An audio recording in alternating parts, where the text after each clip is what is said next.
Berat kali cobaan ini Pak Ustadz, besar kali. Kalau berat namanya cobaan, kalau ringan cobain.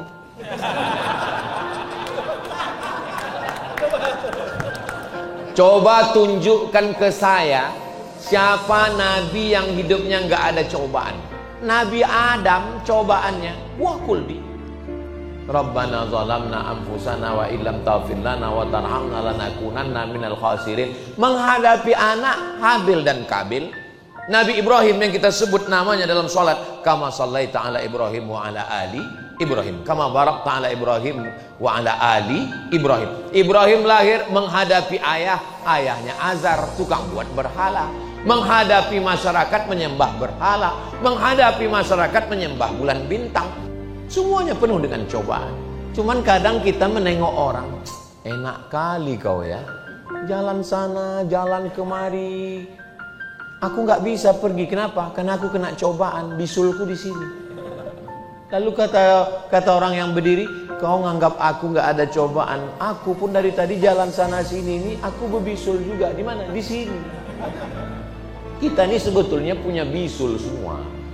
Cuman kadang kita menengok orang tidak ada cobaannya, padahal semua cobaan.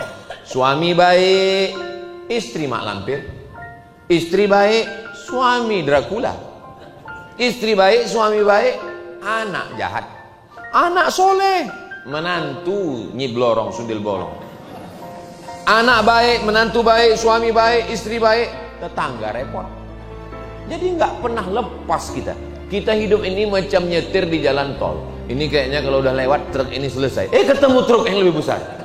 Ini kayaknya kalau selesai truk ini selesai, ketemu mobil tangki yang ancaman kebakarannya lebih hebat. Sampai kapan berakhir?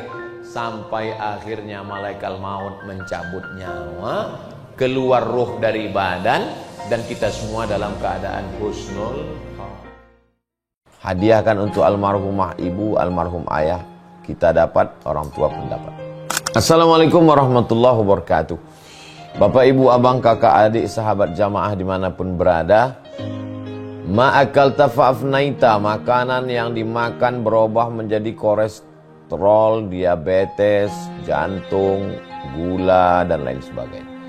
Wa malabista fa'ablaita, yang dibelikan ke pakaian, busuk, lapu, ketinggalan zaman. Wa mata saddaqta fa'amdaita, yang diwakafkan, disedekahkan, itulah yang akan kekal abadi. Rumah besar hanya menjadi kenangan, lapuk, berlumut, tumbang, tinggal. Ada kelas yang dipakai para penghafal Quran, itulah yang kekal abadi, mengalir pahalanya untuk kita. Hadiahkan untuk almarhumah ibu, almarhum ayah, kita dapat, orang tua pun dapat. Satu lantainya 4 kelas, totalnya 16 kelas, tempat santri belajar. Yang sekarang santri belajar di asrama. Asrama bisa dibuat kelas, tapi nanti pindahkan ke kelas semua. Mari kita support pembangunan, kirimkan semen, batu bata, kerikil, pasir, besi, dan lainnya. Berkah selalu, barakallahu fikum. Wassalamualaikum warahmatullahi wabarakatuh.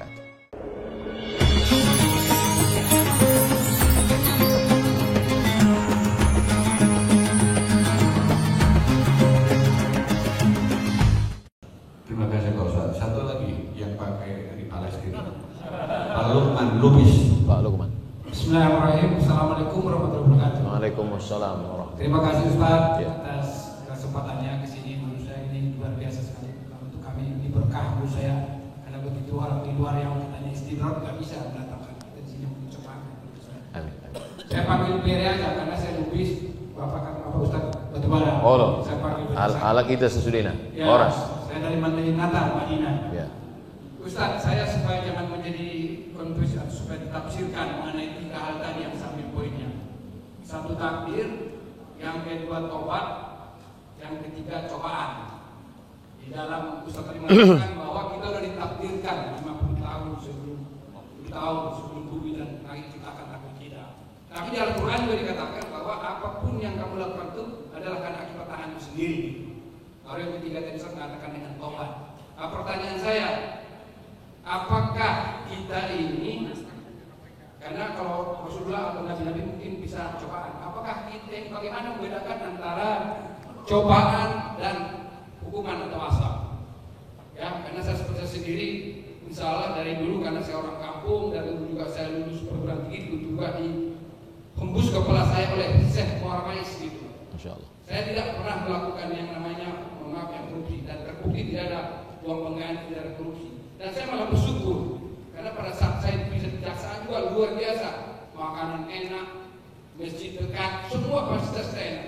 Cuma keluarga yang tidak siap. Di sini juga kayak kita udah beberapa kali naik haji, persis seperti orang udah dicapainya.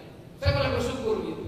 Jadi tolong Ustaz sampaikan ke kami bagaimana membedakan apakah ini kita cobaan atau azab dengan tadi adanya takdir itu, dan bagaimana kita untuk membersihkan, karena katanya ini hablum minallah bukan hablumullah, biar bisa bertobat. Bagaimana supaya urusan hablum minallah kalau memang ada kita bersihkan supaya ini menjadi kita bersih. Insyaallah. Assalamualaikum warahmatullahi wabarakatuh. Kalau tuan pakai celanalah celana yang necis.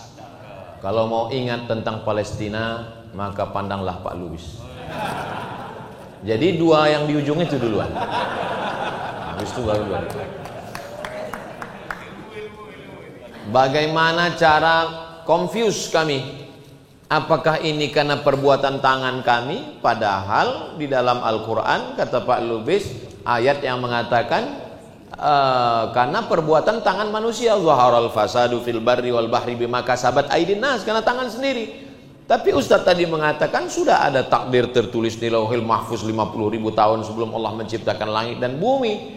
Dan nanti kalau ini orang confused, menjawabnya juga pas ditanya jaksa, kenapa kau lakukan ini? Sudah tertulis di Lauhil Mahfuz, Pak. Kata jaksa, terbodoh aku jadinya, kata jaksa. Iya kan? Maka menjawab pertanyaan Pak Lubis ini, ada ulama dari Suriah namanya Syekh Muhammad Said Ramadan Al-Buti, menulis satu kitab judulnya Al-Insan Bainal Musayyar wal Mukhayyar. Manusia ini ada kalanya dia bisa memilih dan ada kalanya dia tidak bisa memilih. Musayyar dia tak bisa memilih, mukhayyar dia bisa memilih. Kapan kita bisa memilih? Saya mau minum di dalam gelas atau minum dari botol, bisa milih atau tak bisa? Bisa. Saya milih dalam botol. Kenapa? Supaya saya tidak merepotkan orang cuci gelas. Saya minum dalam botol. Menjadi orang Mandailing Natal atau menjadi orang Bugis Makassar, bisa milih atau nggak bisa? Nggak bisa. Nggak ada dulu malaikat datang, kau mau jadi Lubis atau Nasution? Nggak ada. Makanya nggak boleh kita ejek orang karena sukunya, nggak boleh. Tapi ada yang kita bisa memilih antara pacaran atau tidak, antara makan riba atau tidak, dengan penuh kesadaran.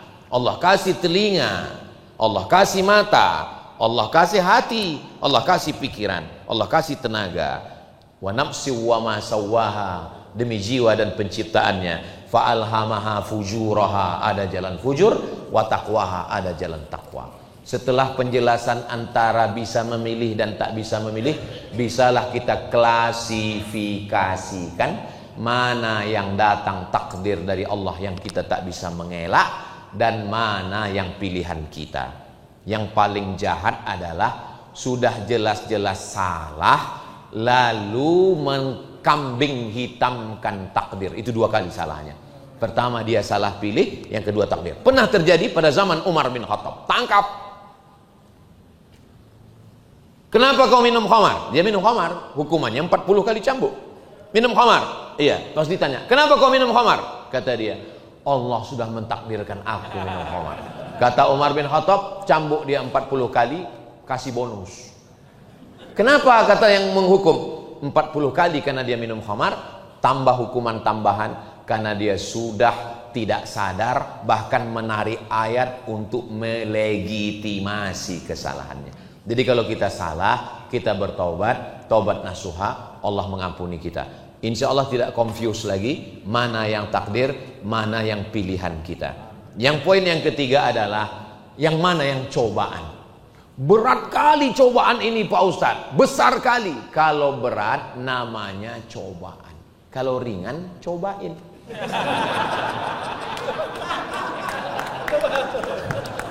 Coba tunjukkan ke saya siapa nabi yang hidupnya nggak ada cobaan. Nabi Adam cobaannya buah kuldi. Rabbana zalamna anfusana wa illam taghfir lana wa tarhamna lanakunanna minal khasirin. Menghadapi anak Habil dan Kabil. Nabi Ibrahim yang kita sebut namanya dalam salat, kama sallaita ala Ibrahim wa ala ali Ibrahim, kama barakta ala Ibrahim wa ala ali Ibrahim. Ibrahim lahir menghadapi ayahnya Azar, tukang buat berhala. Menghadapi masyarakat menyembah berhala, menghadapi masyarakat menyembah bulan bintang, menikah dengan Hajar tak punya anak, menikah dengan Sarah tak punya anak, Hajar punya anak, umur 86 tahun punya anak disuruh asingkan ke Makkah, berpisah dengan anak. Setelah anak, falamma balagha ma'ahu sa'ya, disuruh sembelih anak. Tidak ada hidup ini yang enggak ada cobaan. Semuanya penuh dengan cobaan. Cuman kadang kita menengok orang, enak kali kau ya, jalan sana, jalan kemari. Aku nggak bisa pergi. Kenapa? Karena aku kena cobaan, bisulku di sini. Lalu kata orang yang berdiri, kau nganggap aku nggak ada cobaan. Aku pun dari tadi jalan sana sini ini, aku berbisul juga. Di mana? Di sini. Kita ini sebetulnya punya bisul semua. Cuman kadang kita menengok orang tidak ada cobaannya, padahal semua cobaan. Suami baik, istri mak lampir. Istri baik, suami Dracula.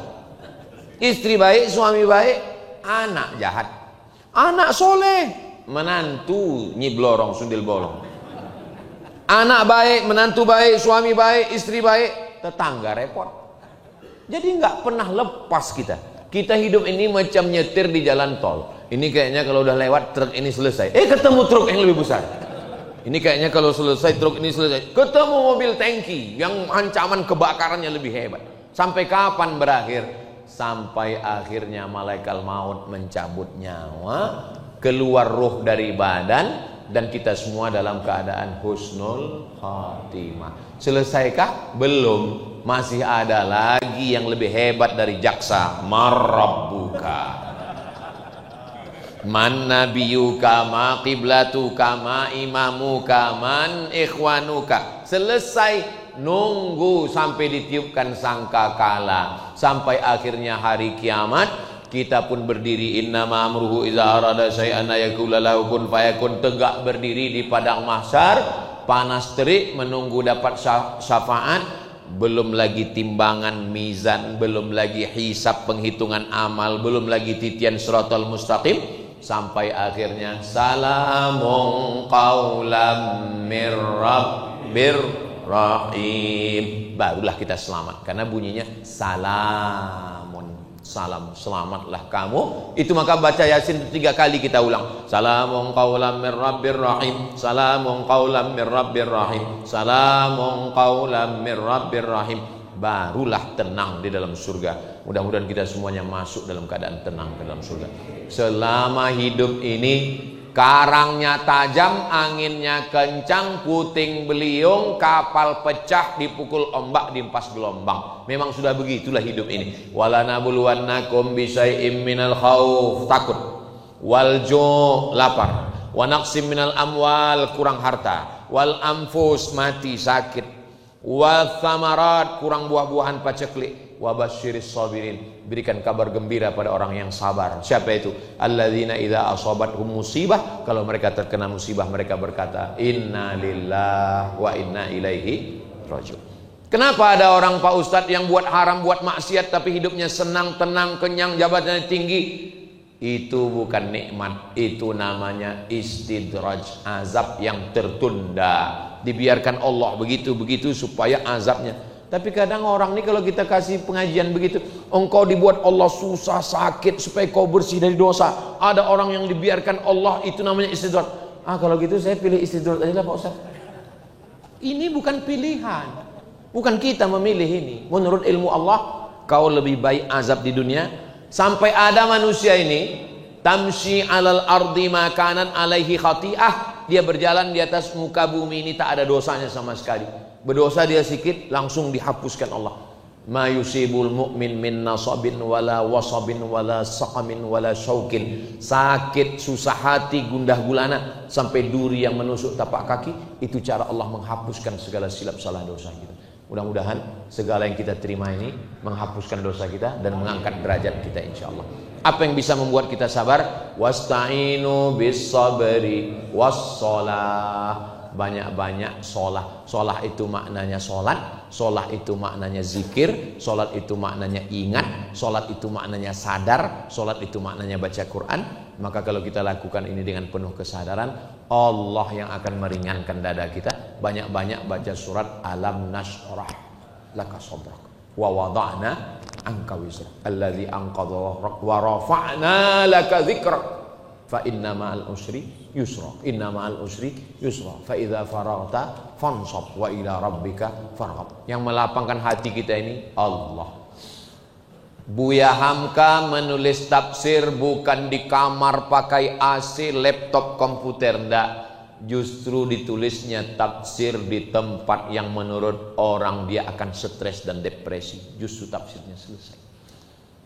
Seorang ditangkap di Mesir, dimasukkan ke dalam tempat yang sempit, sengaja tempat dia dibuat di bawah tanah yang pengap, cahaya hanya masuk dari lubang jendela, dan disitulah tempat pembuangan sampah yang busuk. Ditulislah tafsir dengan bahasa terindah di dunia, dengan karya tafsir aliran sastra. Nama tafsirnya Fi Zilalil Quran. Kertas-kertas yang ditulis cantik indah itu lolos dibawa oleh adiknya. Lalu kemudian adiknya membawa ke percetakan, dicetak. Tafsir Al-Quran ini yang baru beberapa lembar juz sampai ke Irak, dibaca oleh Presiden Irak. Cantik sekali bahasanya. Siapa yang nulis? Penulisnya sedang berada di dalam. Presiden Irak menelpon Presiden Mesir Gamal Abdul Nasir. Gamal Abdul Nasir, tolong yang nulis tafsir ini jangan dihukum mati. Karena indah sekali tafsirnya. Supaya diselesaikannya 30 juz. Kalau bisa jangan dia dihukum mati. Lalu kemudian datanglah orang masuk ke ruangan dia membawa pena. Tolong tulis minta maaf ke Gamal Abdul Nasir. Kalau kau mau minta maaf, kau tak jadi dihukum mati. Apa kata yang nulis itu? As-sabbabatul lati tashhadu an la ilaha illallah. Telunjuk yang setiap hari bersaksi asyhadu an la ilaha illallah wa asyhadu anna Muhammadar Rasulullah. Haram hukumnya menuliskan permintaan maaf kepada orang yang zalim. Sampai akhirnya 1966 waktu pagi itu datanglah orang ke ruangan dia untuk mengajarkan dia talqin. Nanti waktu kau mau mati ucapkanlah la ilaha illallah. Dia tersenyum. Apa kata dia? Kau mengucapkan la ilaha illallah karena ingin cari makan. Aku digantung ini karena la ilaha illallah. Apakah kau mau menyempurnakan drama ini? Kau mengajarkan aku la ilaha illallah karena kau mau cari makan. Aku digantung nih karena memperjuangkan la ilaha illallah. Sampai akhirnya digantung. Kenapa dia setegar itu? Dibukakan rahasianya oleh Syekh Abdul Hamid Kishik dalam khutbahnya. Karena ternyata malam terakhir itu dia bermimpi berjumpa dengan Rasulullah sallallahu alaihi wasallam. Bagi mereka yang hanya takutnya sudah hilang, tersisa hanya kepada Allah. Besarkan Allah di hatimu. Dunia ini kecil, tak sampai setengah sayap nyamuk. Besarkan Allah dalam kalbumu, maka semua ucapan pandangan manusia itu terasa kecil. Maka dia tengok tiang gantungan itu macam lambaian malaikat yang akan menyelamatkan dia. Apa kata dia di muqaddimah tafsirnya? Al-hayatu fi zilalil Quran ni'mah. Hidup di bawah naungan Al-Quran itu nikmat. La ya'rifuha illa man dzaqaha. Tidak ada yang tahu rasanya kecuali orang yang pernah merasakannya. Lam ya'rif man lam yadhuq. Jadi kita hidup ini adalah tentang masalah rasa. Ada orang yang tapi rasanya lepas karena Allah sudah menolong dia. Tak ada yang bisa menolong kita. Puncak daripada segalanya adalah ketika kita mampu mengatakan la haula wala quwata illa billah. Mudah-mudahan Allah menolong kita semua insyaallah. Amin ya rabbal alamin. Ala hadhihi niyyah al-Fatihah. A'udzubillahi minasyaitonir rajim. Bismillahirrahmanirrahim. Alhamdulillahirabbil alamin arrahmanir rahim maliki yaumiddin.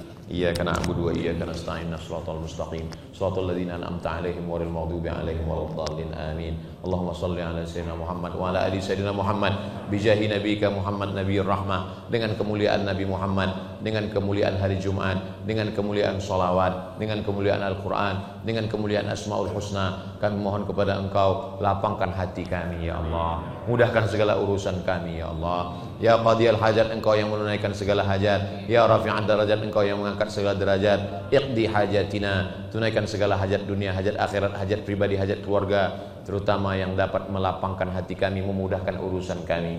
Allahumma la sahla illa ma ja'altahu sahla wa anta taj'alul hazana idza syi'ta sahla. Ya man qada amran innama yaqulu lahu kun fayakun. Hasbunallahu wa ni'mal wakil, ni'mal maula wa ni'man nasir. Wala haula wala quwata illa billahil aliyyil azim. Rabbana fir lana dzunubana, ampunkan dosa kami, wali abaina ayah kami, wali ummahatina ibu kami, wali azwajina pasangan hidup kami, wali dzurriyyatina anak cucu keturunan kami, wali masyayikhina guru-guru kami, wali man hadarana semua jamaah kami ini ya Allah. Rabbana iftah bainana wa baina qaumina bil haqqi wa anta khairul fatihin. Allahumma kama jama'tana fi hadzal yaumil mubarak, sebagaimana Engkau kumpulkan kami pada saat yang mulia waktu subuh, Engkau kumpulkan kami pada hari yang mulia hari Jumat, kumpulkan kami nanti bersama orang mulia Nabi Muhammad sallallahu alaihi wasallam di tempat paling mulia surga Jannatul Firdaus. Rabbana atina fid dunya hasanah wa fil akhirati hasanah wa qina adzabannar.